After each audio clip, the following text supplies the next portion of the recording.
Hello everyone, welcome to IAS point. आज हम लोग यहाँ पे बात करेंगे भारतीय संविधान में अधिकार के बारे में। ठीक है, तो हमें पता है कि हमारे कॉन्स्टिट्यूशन में हमें कुछ अधिकार मिले हुए हैं, तो उन्हीं को हम लोग इसमें डिटेल से समझने वाले हैं कि कौन कौन से अधिकार मिले हुए हैं और उनमें क्या क्या बातें कही गई हैं। राइट। सो यदि हम बात करते हैं कि इसमें सबसे पहले इसका यदि हम देखें कि इसके अंदर हमें पढ़ना क्या क्या चीज़ें हैं। ठीक है, हालांकि इसमें हम लोग बहुत सी चीज़ें जो हैं वो कवर कर चुके हैं।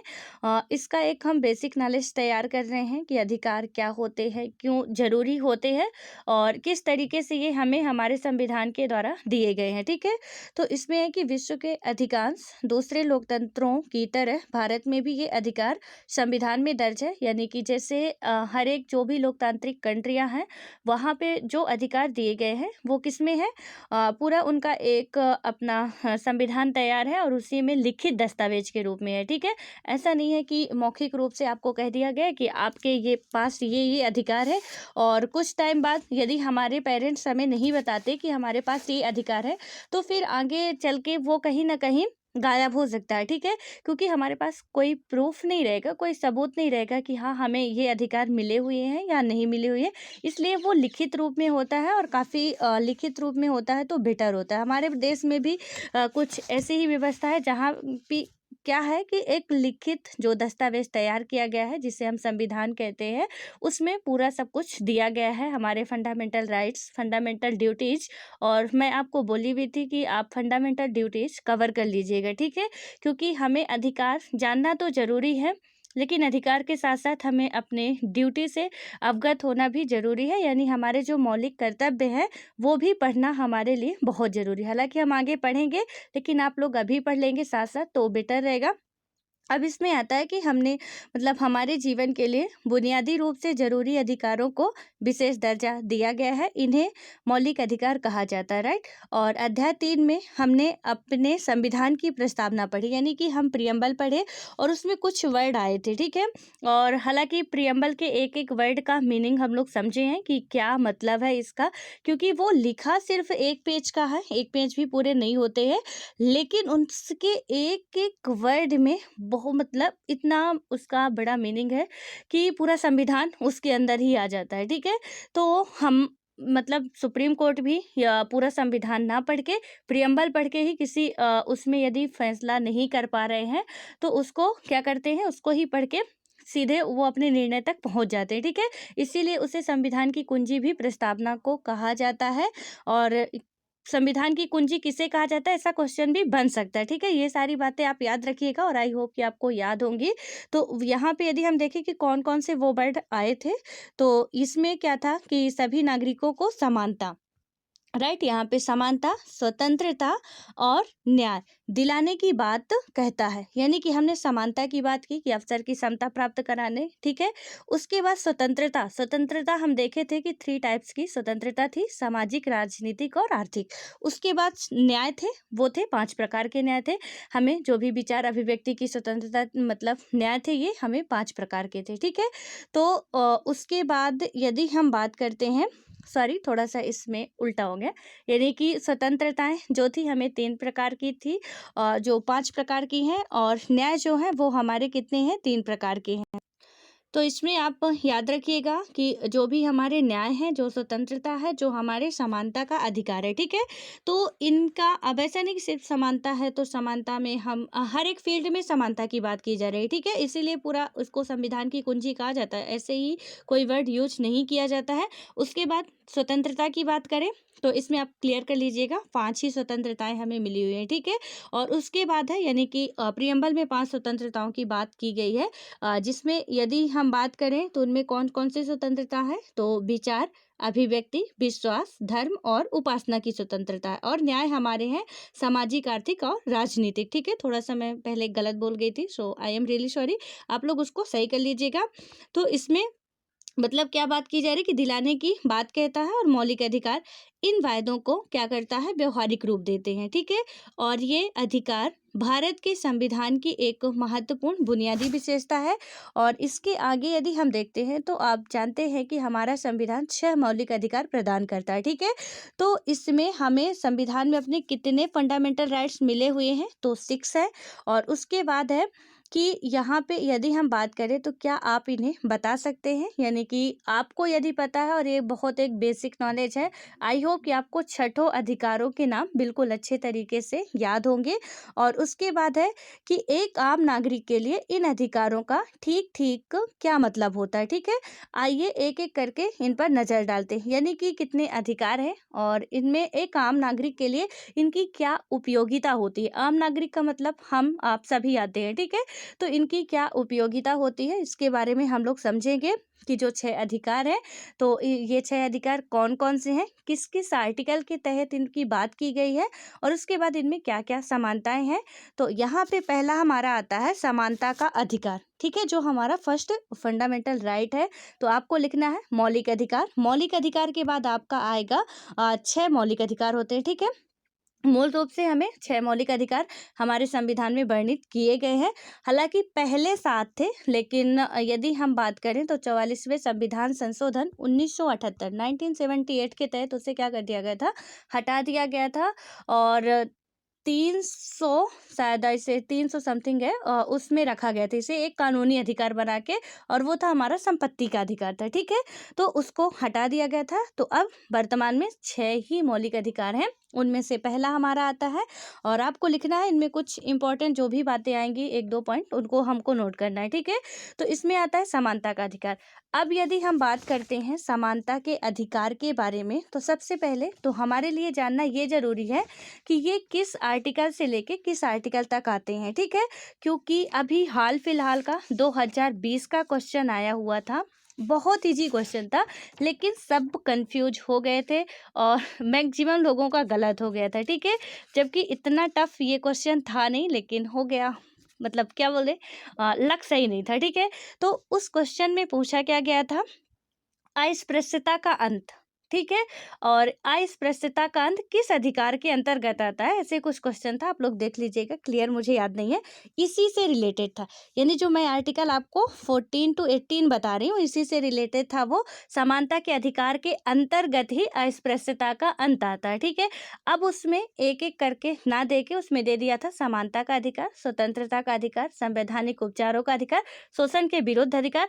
अब बताना था कि अस्पृश्यता का अंत जो है आर्टिकल 17 के तहत, यानी जब आर्टिकल 17 आएगा तो सीधा लॉजिक साफ है। इसीलिए मैं बोलती हूँ हमारे कंसेप्ट क्लियर रहेंगे तो क्वेश्चन इजीली हम सॉल्व कर लेंगे, क्योंकि हमारा पूरा एकदम से कंसेप्ट क्लियर है, कि क्रिस्टल क्लियर है हमारा, कि यहाँ पे आर्टिकल 14 to 18 बात की जा रही है। अस्पृश्यता का अंत या अनटचेबिलिटी 17 में आता है, राइट। और जब 17 में आता है तो यहाँ पे स्वतंत्रता के अधिकार में नहीं हो सकता, शोषण के विरुद्ध अधिकार में नहीं हो सकता, संवैधानिक उपचारों में नहीं हो सकता, फिर ये कहाँ जाएगा, समानता के अधिकार में जाएगा, क्योंकि आर्टिकल तो यहीं पे बात की जा रही है। लेकिन जब एक एक कंसेप्ट क्लियर होंगे, हम ध्यान से सुनेंगे, तभी हमारे क्वेश्चन सही होंगे, ठीक है। तो अब इसमें इसको पढ़ते हैं थोड़ा सा। तो यहाँ पे आपको लिखना समानता का अधिकार, और उसके सामने आपको, हालांकि इसमें एनसीईआरटी में एक बेसिक समझ डेवलप कर रहा है, इसलिए कोई आर्टिकल नहीं है, तो जो मैं बताती जाऊंगी आप लोग लिख लीजिएगा। और यदि और थोड़ा और डिटेल से जानना हो तो एक और चैनल है मेरा ही है, मैं भी वहाँ पढ़ाती हूँ, हालांकि अभी कुछ टाइम से बंद है। लेकिन ये पूरे आपको आर्टिकल वाइज मिल जाएंगे, जितने आर्टिकल हमारे संविधान में है सारे मैं कवर कराई हूँ एक शार्ट नोट बना के, ठीक है। तो वहाँ से आप लोग कवर कर सकते हैं, दिव्य एजुकेशन है, आप सर्च करेंगे यूट्यूब पे तो मिल जाएगा, वहाँ से जाके आप लोग उसको इजीली कवर कर लेंगे, ठीक है। तो यहाँ पे अब हम बात करते हैं कि इसमें क्या है, हमारा संविधान कहता है कि सरकार भारत में किसी व्यक्ति को कानून के सामने समानता या कानून से संरक्षण के मामले में समानता के अधिकार से वंचित नहीं कर सकती है, ठीक है। यानी कि किसी भी तरह से कानून के मामले में हो, संरक्षण के मामले में हो, हमें वंचित नहीं किया जा सकता है। और इसका यदि हम बात करें इसका मतलब यह हुआ कि किसी व्यक्ति का दर्जा या पद चाहे जो हो, सब पर कानून समान रूप से लागू होता है। यानी कि किसी व्यक्ति का पद जो भी हो, दर्जा जो भी हो, यानी कि कोई व्यक्ति देश का पीएम है तो भी उतने ही अधिकार मिले हुए हैं, और देश का सीएम है तो भी उतने ही अधिकार मिले हुए हैं। इसमें कोई बड़ी बात नहीं। अच्छा, एक बात थोड़ा यहाँ पे देश के पीएम और सीएम की बात आ गई तो ज़रा एक डाउट वाला क्वेश्चन है, ठीक है। तो इसमें बताना है कि हमारे देश में सीएम होते हैं या पीएम होते हैं, ठीक है। तो इसको प्लीज़ आप लोग थोड़ा माइंड लगाइएगा और अच्छे से समझ के आंसर दीजिएगा कि भारत देश में जो भारत देश का हेड होता है वो सीएम होता है या पीएम होता है, ठीक है। पीएम कहाँ पे होते हैं, सीएम कहाँ पे होते हैं, तो ये बात आप लोग बताइएगा। उसके बाद आता है कि यहाँ पे यदि हम बात करें तो इसे कानून का राज भी कहते हैं। ये जो समानता का अधिकार है इसे ही हम क्या कहते हैं, कानून का राज कहते हैं। और कानून का राज किसी भी लोकतंत्र की बुनियाद है, और इसका अर्थ हुआ कि कोई भी व्यक्ति कानून के ऊपर नहीं है। यानी कि हमारे संविधान में जो भी नियम कानून वर्णित है उसके ऊपर कोई भी व्यक्ति नहीं है, चाहे वो कितने भी ऊंचे ओहदे पे क्यों ना हो, ठीक है। और उसके बाद है कि किसी राजनेता, सरकारी अधिकारी या सामान्य नागरिकों में कोई भी अंतर नहीं किया जा सकता, ठीक है। तो ये जो हमारा आर्टिकल 14 to 18 समानता के अधिकार की बात की जाती है, इसमें ना तो चाहे वो अपने आप को बहुत ही स्मार्ट खान समझता हो, कोई राजनेता हो या कोई सरकारी अधिकारी हो या हम आम नागरिक, ठीक है। तो चाहे एक गरीब हो, चाहे स्त्री पुरुष, इसमें कोई भी भेदभाव यानी कि जाति के आधार पर, धर्म के आधार पर, लिंग के आधार पर, अर्थ के आधार पर कोई भी भेदभाव नहीं किया जाएगा, ठीक है। इसमें सीधे तौर पे ये बात कही जा रही है। और उसके बाद आता है कि प्रधानमंत्री हो या दूर दराज के गांव का कोई खेतिहर मजदूर, सब पर एक ही कानून लागू होता है, ठीक है। तो यहाँ पे हमको प्राउड फील करना चाहिए कि हम एक लोकतांत्रिक देश में रह रहे हैं जहाँ जितने अधिकार प्रधानमंत्री के पास है उतने ही अधिकार हमारे पास है, ठीक है। हालांकि उनके पद का अधिकार उन्हें जो मिला हुआ है वो अलग बात है कि अपने अपने पद का जो अधिकार है वो हमारे पास तो नहीं होगा, लेकिन एक नागरिक के तौर पर जितने अधिकार उनके पास है, एक नागरिक, भारत के नागरिक होने के नाते उतने ही अधिकार हमारे पास भी हैं, ठीक है। तो यहाँ पे आपको ऐसा नहीं समझना है कि उनको उनके पद की जो गरिमा है वो तो ठीक है, उनके अधिकार मिलेंगे ही और मिलने भी चाहिए, लेकिन जो नागरिक भारत के वो भी नागरिक हैं एक पहले, ठीक है। उसके बाद भी कुछ हैं जो भी हैं सीएम पीएम, तो यहाँ पे उनको भारत के नागरिक के रूप में समान अधिकार है और वही अधिकार हमको भी है। और उसके बाद आता है कि कोई व्यक्ति वैधानिक रूप से अपने पद या जन्म के आधार पर विशेषाधिकार या खास व्यवहार का दावा नहीं कर सकता है, ठीक है। जैसे कुछ साल पहले देश के पूर्व प्रधानमंत्री पर भी धोखाधड़ी का मुकदमा चला था। अब यहाँ पे आपको एग्जाम्पल के तौर पे समझाया जा रहा है कि किस तरीके से एक प्रधानमंत्री और एक यहाँ के जो भी आम नागरिक हैं उनके अधिकार समान है, ठीक है। तो देश का प्रधानमंत्री जो था उसके खिलाफ क्या हुआ, धोखाधड़ी का मुकदमा चला कि इन्होंने काफ़ी करप्शन किया, घोटाला किया, ठीक है। और सारे मामले पर गौर करने की बाद यानी कि गौर करने के बाद अदालत ने उनको निर्दोष घोषित किया था। लेकिन जब तक मामला चला किसी अन्य आम नागरिक की तरह ही अदालत में जाना पड़ा, अपने पक्ष में सबूत देने पड़े, कागजात दाखिल करने पड़े, ठीक है। यानी कि इसमें क्या बात की गई कि एक आम नागरिक की तरह, जैसे हम कोई भी हमारे खिलाफ मुकदमा दायर करता है, केस दर्ज कराता है, तो उसमें हमें क्या करना पड़ता है, पेशियाँ होती हैं, हमें वहाँ पे अपनी हाजिरी देनी पड़ती है, जाना पड़ता है, जो भी उसके डॉक्यूमेंट होते हैं वो हमें जमा करने पड़ते हैं।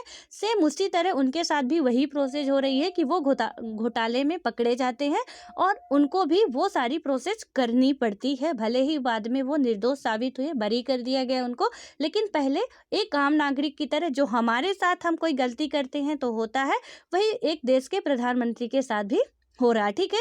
तो यहाँ से हमें सीधे तौर पे पता चल रहा है कि हमें समानता के अधिकार मिले हुए हैं, वो किस तरीके से मिले हुए हैं। और उसके बाद आता है कि इस बुनियादी स्थिति को संविधान ने समानता के अधिकार के कुछ निहितार्थों को स्पष्ट करके और साफ किया। सरकार किसी से भी उसके धर्म, ये बात आपको ये पॉइंट आपको नोट करनी है कि सरकार किसी से भी उसके धर्म, जाति, समुदाय, लिंग और जन्म के स्थल के आधार पर भेदभाव नहीं कर सकती है। ठीक है, इस पॉइंट को आप नोट कीजिए।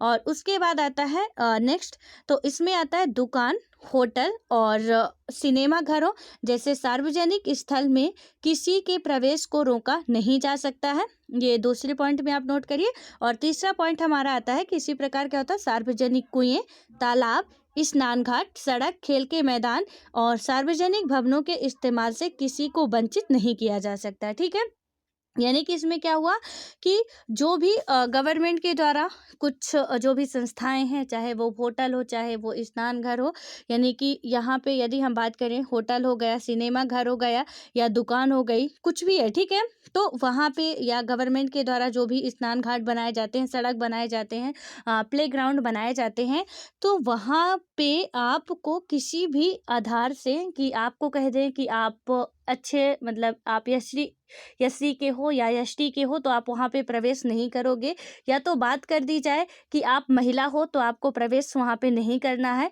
या तो इसमें कह दिया जाए कि आप गरीब हो इसलिए आप वहाँ पे नहीं जा सकते हो, या तो कह दिया जाए कि आप बदसूरत हो आप वहाँ पे नहीं जा सकते हो, तो आप उसके खिलाफ ऑब्जेक्शन ले सकते हो। ठीक है, क्योंकि आपके पास ये फंडामेंटल राइट है कि यहाँ पे हम चाहे जिस भी एरिया से आते हों, कोई बात नहीं, हमें पूर्ण अधिकार है, जितना एक नॉर्मल इंसान को है उतना हमें भी है। ठीक है, तो इसमें कोई भी आपके साथ भेदभाव नहीं कर सकता है। उसके बाद आता है कि ये चीज़ें ऊपर से बहुत सरल लगती हैं, पर जाति व्यवस्था वाले हमारे समाज में कुछ समुदायों के लोगों को सार्वजनिक सुविधाओं का इस्तेमाल करने से रोका जाता है। सरकारी नौकरियों पर भी यही सिद्धांत लागू होता है। सरकार में किसी पद पर नियुक्त या रोजगार के मामले में सभी नागरिकों के लिए क्या होते हैं, समान अवसर होते हैं। ठीक है, उनके लिए आरक्षण की व्यवस्था होती है, तो अवसर की समानता होती है।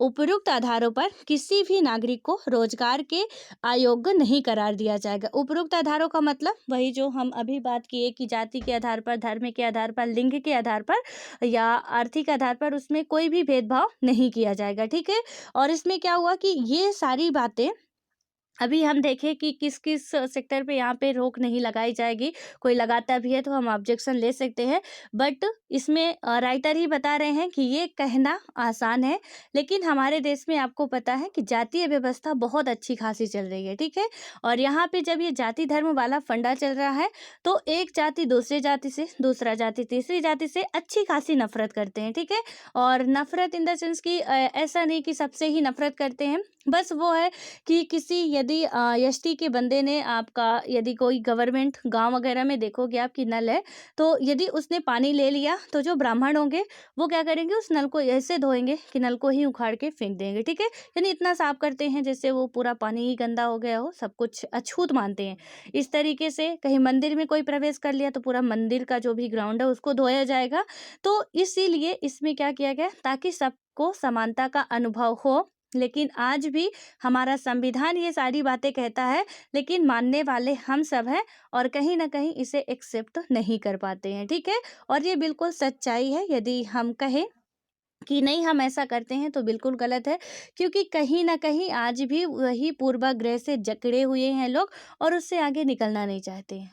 ठीक है, और वहाँ पे जब तक निकलेंगे नहीं, क्योंकि आज भी ऐसा नहीं दंगे होते हैं तो बस वही हिंदू मुसलमान और उसके अलावा जो भी अपने अपने अलग अलग, क्योंकि हिंदू मुस्लिम जो धर्म है वो तो ठीक है, लेकिन उसके अंदर भी जातियों पे जातियाँ, जातियों पे जातियाँ, यानी कि हिंदू में ब्राह्मण क्षत्रिय शूद्र, बस ब्राह्मण में भी पता नहीं कितने तरीके के ब्राह्मण, क्षत्रिय में भी कितने तरीके के क्षत्रिय, मुस्लिम में भी, मुस्लिम के अंदर जितने भी कास्ट होते होंगे और उनके अंदर भी अलग अलग कास्ट होते हैं। ठीक है, अलग अलग कैटेगरी में वो बटे होते हैं, और उनमें भी ब्राह्मण में भी कुछ ऐसे होते हैं, कुछ उच्च क्वालिटी के होते हैं, कुछ निम्न क्वालिटी के होते हैं। उच्च क्वालिटी वाले निम्न क्वालिटी वालों को नहीं छूना चाहिए ब्राह्मण में ही। अभी आप हिंदू को छोड़ दीजिए, एक तो यहाँ पे हिंदू मुस्लिम में झगड़ा हो रहा, राइट, उसके बाद क्या हो रहा, हिंदू मुस्लिम में झगड़ा हुआ, उसके बाद क्या हुआ कि हिंदू मुस्लिम में कई सारी जातियाँ, ठीक है, कई सारी आप डिवाइड कर लीजिए, मुस्लिम में भी कई सारी, ठीक है, और इसके अंदर भी अभी मान लीजिए कि यहाँ पे ब्राह्मण है,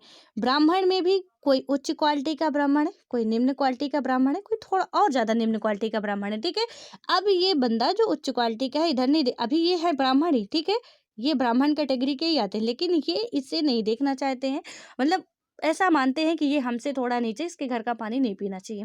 अब उसके बाद समझ लीजिए कि देश की कंडीशन कहाँ, ठीक है।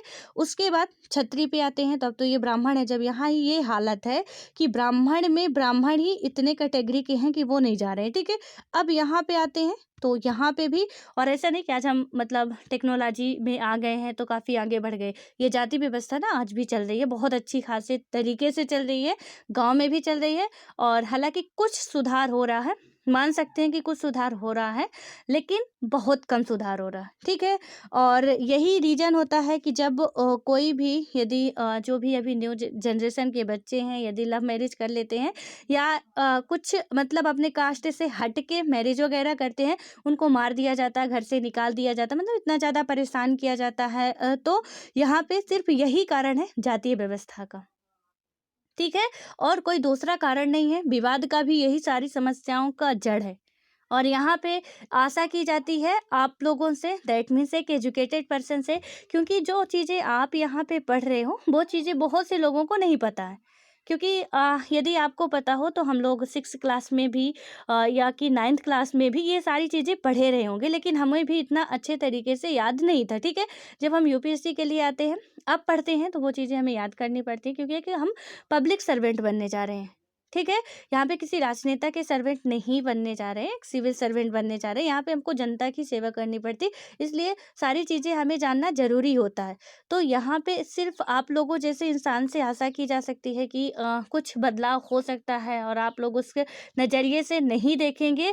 और अदरवाइज बाई चांस ऐसा हुआ कि आप धर्म को मानने वाले निकल गए, कोई एक डिस्ट्रिक्ट का डीएम बना और वो धर्म को मानने वाला निकल गया, ठीक है, कि उसको अपने धर्म की बहुत ज़्यादा फिक्र है, या अपने जातियों को मानने वाला निकल गया कि उसको अपने जाति की बहुत ज़्यादा फिक्र है, तो वहाँ पे उस डिस्ट्रिक्ट का तो मान लो कि सर्वनाशी होना है, ठीक है। क्योंकि वहाँ पे कोई भी यदि दूसरे कैटेगरी का आता है, आप तो उसकी सुनोगे ही नहीं, क्योंकि वहाँ पे सिर्फ हम अपने धर्म को ही मान रहे हैं, और इतने बड़े भक्त हैं कि कोई अपराधी भी है हमारे धर्म का तो भी हम, और ये हमारे एथिक्स का चैप्टर भी है, ठीक है। हमें ये चीज़ें पढ़नी पड़ती है कि यदि एक लोक प्रशासनिक अधिकारी इस तरीके से क्वेश्चन भी आया हुआ है, ठीक है, कि धार्मिक रूप से पूरी मान्यता रखने वाला व्यक्ति निकल जाता है, तो उस तरीके फिर उस स्थिति में डिस्ट्रिक्ट का क्या होता है या कैसे होता है, वो सारी चीज़ें हमें लिखनी पड़ती हैं, ठीक है। तो इसलिए हमारा एक जो सोच है वो काफ़ी ब्रॉड होना चाहिए, संकुचित नहीं होना चाहिए कि नहीं हम मतलब ये हिंदू, ये मुस्लिम, ये एससी, ये एसटी, ओबीसी, जो भी है हम इंसान हैं पहले, उसके बाद ही दुनिया में सब कुछ है, ठीक है। तो इसलिए इतना सब कुछ, ये सारी चीज़ें हम इसीलिए पढ़ रहे हैं, सिर्फ इसलिए नहीं पढ़ रहे कि एग्ज़ाम पास करना है, थोड़ा बहुत अपनी लाइफ में लाएंगे, और लाइफ में लाएंगे तो एग्ज़ाम ऑलरेडी निकल ही जाना है, उसमें कोई दो राय नहीं है, ठीक है।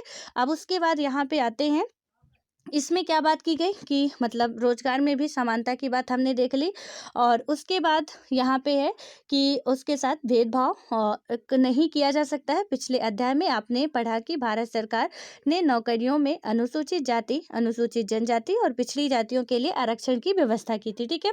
हालांकि पूरा चैप्टर वो ही आरक्षण पे घूमता रहा, 27% के विवाद हुआ, कैसे हुआ, हालांकि आरक्षण की बात नहीं थी, लेकिन वो कहानी थी थोड़ा सा, क्योंकि वहाँ पे राइटर भी बता रहे थे कि ये आरक्षण का मुद्दा मत समझ लेना, हम इसका एग्जाम्पल लेके आपको समझा रहे हैं कि कोई भी नियम कानून कैसे बनता है, ठीक है। तो उसमें हमने देखा था कि रिजर्वेशन दिया जाता है। राजनीति, जब चुनावी राजनीति पढ़ रहे थे उसमें भी हमने बात की कि किस तरीके से महिलाओं को चुनाव के क्षेत्र में भी आरक्षित किया जाता है। एसटी के लिए आरक्षित सीटें होती हैं, और एसटी के लिए भी आरक्षित सीटें होती हैं, ठीक है, यानी रिजर्व सीटें होती हैं।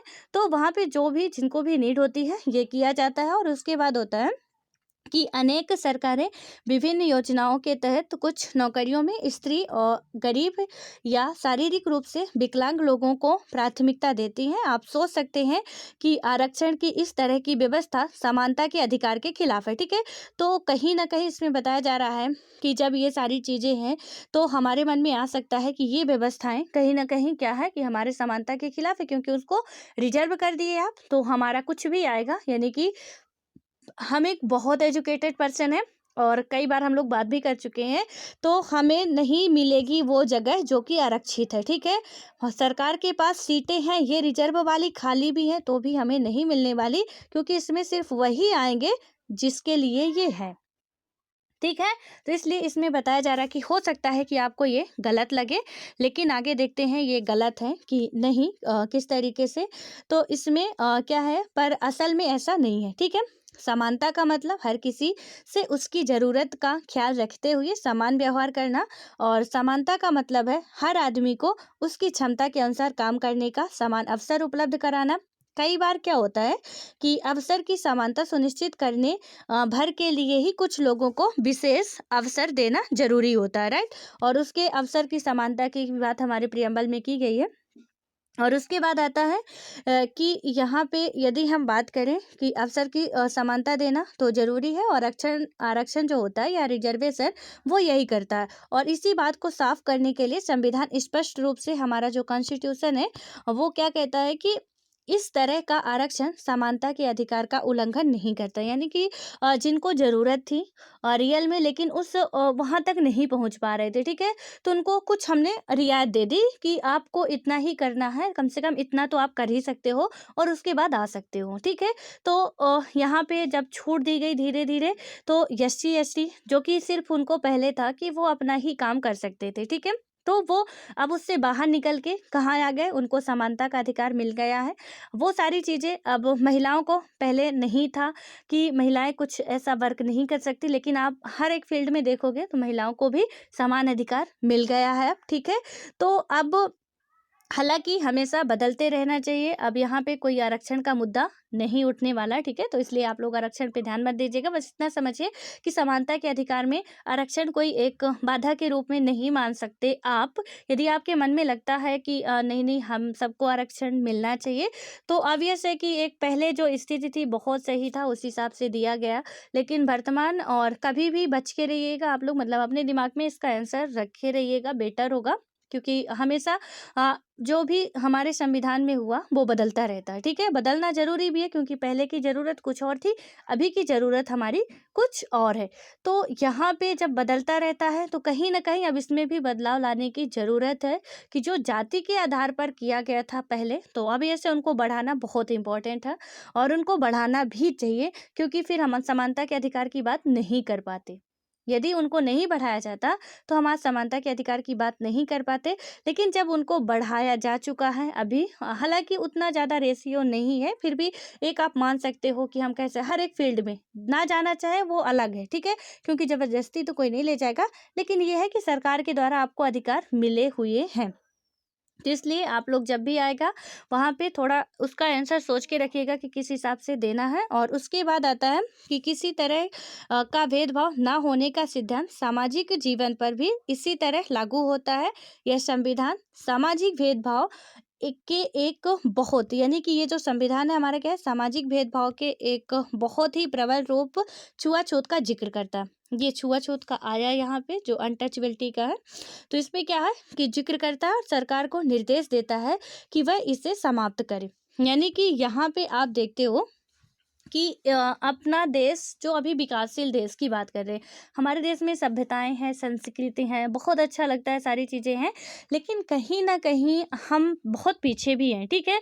कि कहीं यहाँ पे कोई सफारी पे चलता है, कोई BMW पे चलता है, किसी को खाने को नहीं मिलता है। जब हम बात करते हैं हंगर इंडेक्स की, वहाँ पे हमारा रेशियो इतना कम आता है, जो भी हमारा नंबर है वो मतलब काफ़ी पाकिस्तान से भी नीचे गिर जा रहा, ठीक है? तो इसमें आप सोच सकते हैं कि स्थिति क्या है। यहाँ शादियों पे खर्चा कर देते हैं, मतलब इतना ज़्यादा पैसा खर्च कर देते हैं एक शादी पे कि कुछ जिसकी लिमिट नहीं होती है। भाई किसी और काम में लगाया जाए, तो क्योंकि शादियों के कई सारे तरीके हैं, लेकिन एक तो टाइम खर्च होता है, ऊपर से पैसा भी खर्च होता है, वो भी अनलिमिटेड। दहेज देना वो अलग से, अलग खर्चे करना वो अलग से, पटाखे फोड़ना जो भी है, डीजे बैंड बाजा जो मतलब दुनिया भर का जितना भी होता है, मेकअप सेकअप सब मिला के आप मानोगे, जो भी खाने रहने सबका, ठीक है?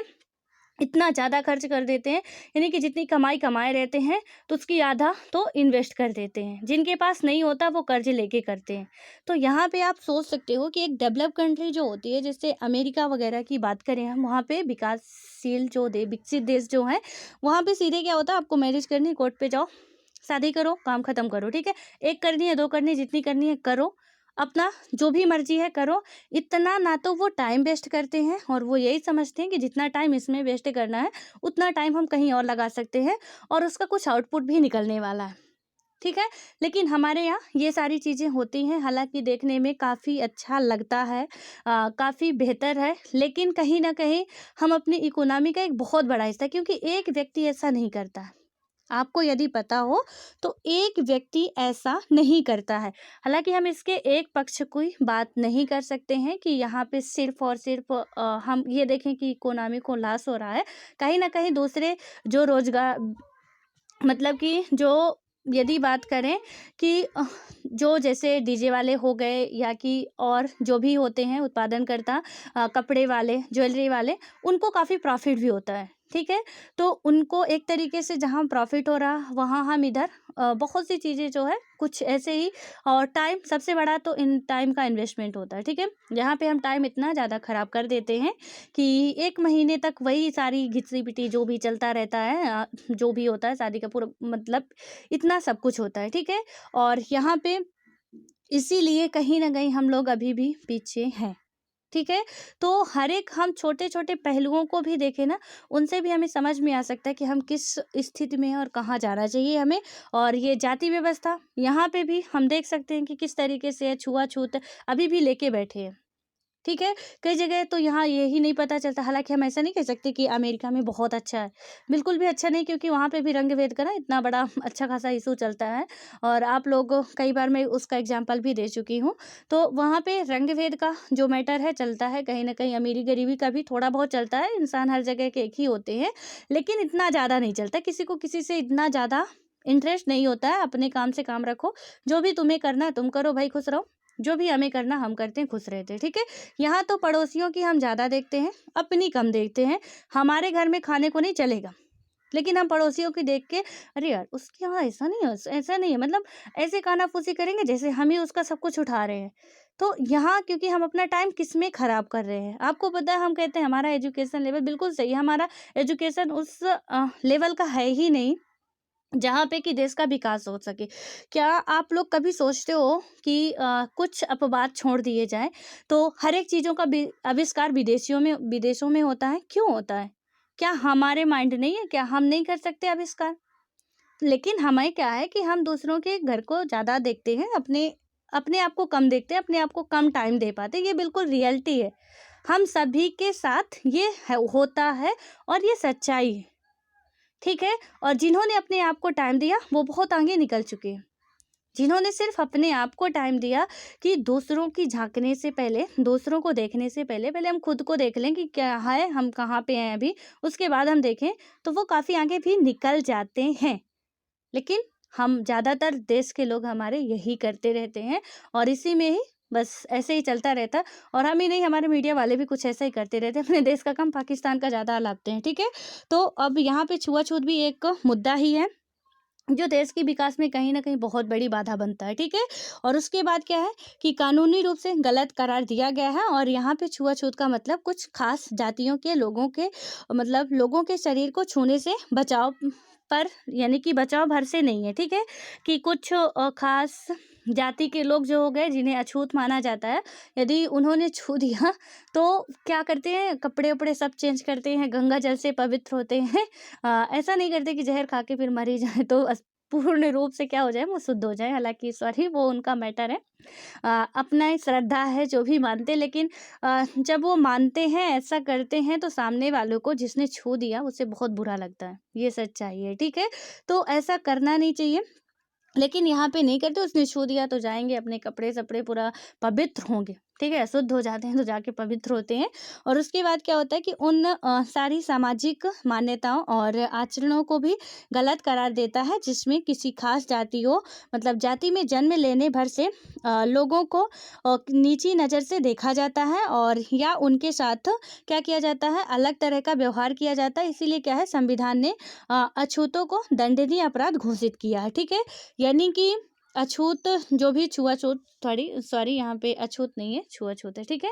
तो जो भी छुआछूत करेगा उसे दंडनीय अपराध है आप लोग अपने अधिकारों को बिल्कुल अच्छे तरीके से सुनिएगा, क्योंकि आपके ये जीवन में बहुत काम आने वाले हैं, ठीक है? अभी तक पता था तो अच्छी बात है, नहीं पता था तो सुनिएगा, लेकिन गलत फ़ायदा नहीं उठाना है। अब एक ये जो अधिकार आ रहा है, ये और भी इंटरेस्टेड यहाँ पे है, तो यहाँ पे है स्वतंत्रता का अधिकार।